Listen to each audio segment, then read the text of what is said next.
Today's video, I'm going to show you how to test your webcam and microphone in Zoom.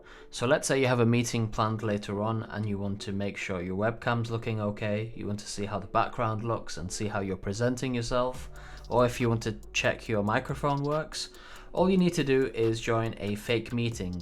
To do so, you need to already have Zoom downloaded, installed, and you need to be signed up.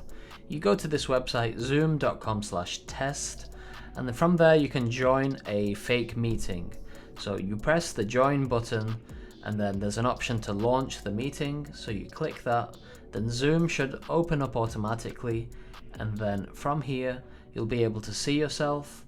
You'll be able to see which camera is operating. You could maybe change the camera if you have an external webcam. So that gives you that option there. Once you've selected that and everything's okay, you can move on to the next step.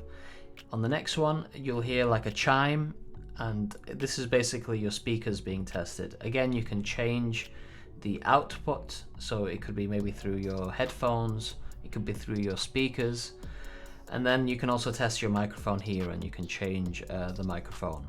Once you've done all of those things, you can end the test and then the meeting will stay on for a bit and then it will automatically close. So that's how to test your webcam and speakers and microphone on Zoom.